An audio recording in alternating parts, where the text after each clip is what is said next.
Hey guys, it's Jason at JP3. Today I'm going to go over how to replace the expansion valve on a Manotype evaporator.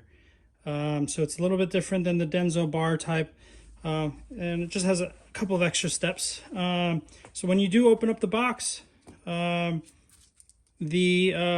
expansion valve is going to have some insulation, some cork, they call it cork tape insulation around the actual expansion valve, and then it's going to have some around the sensing bulb right here. So when you're going to have to take it off, so you're just going to take a blade, cut it off, comes right off, and remove it there. So once you have the insulation removed, then you're going to take off the holder for the sensing bulb, and then you're going to loosen up the three fittings here. So we're going to do that right now. All right, so I had that removed. If you saw in the video, I didn't use any wrenches because it was already loosened up, and I was doing some prototyping for measuring the O-rings. But so once you have all of that removed, you take that out, and then you get the new one ready. And the new one is exact replacement. It's got the sensing bulb, and it's got the equalization tube that's going to go right there. So we're going to put that in, and then I'll show you the next step. So actually, before I put that in, we're going to put the O-rings on. O-rings, Nylog blue, and then we're going to put these in.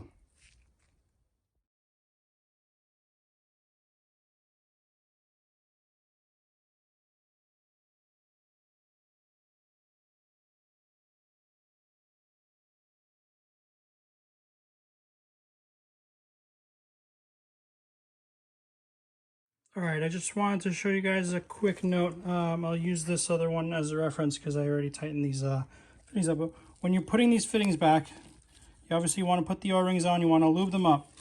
But when you put them, see if I can do this with one hand. When you put the fitting back, you want to make sure it seats all the way in. You see that?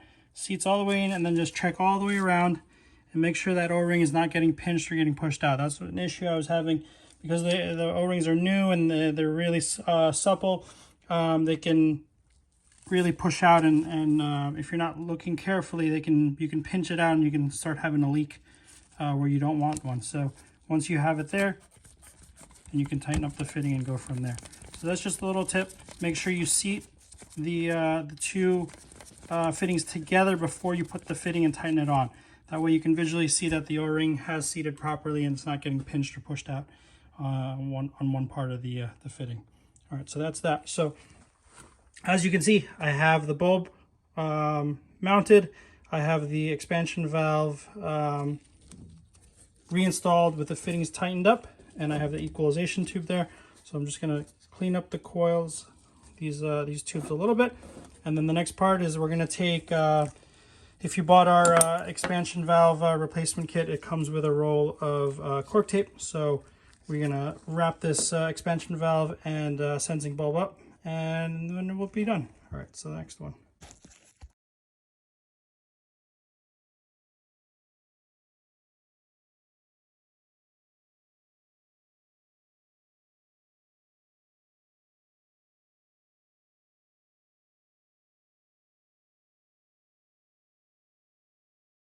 All right, so as you can see, we got the sensing bulb all wrapped up in the cork tape. It's nice and tacky. It sticks onto itself. Very pliable. You just keep on pushing it around and make sure you get rid of all the air gaps and make sure it's really tight. And then we got the expansion valve all wrapped up. One thing is that I've seen some guys, after they put the cork tape, is that they wrap everything in electrical tape. That way the cork tape, because it is sticky, all the dirt and grime and bugs and stuff stick to it. So if you want to keep it clean, you can wrap it in an electrical tape. Otherwise, this is perfectly fine. And now this Mana unit is ready to go back in. All right, I'll see you guys on the next one.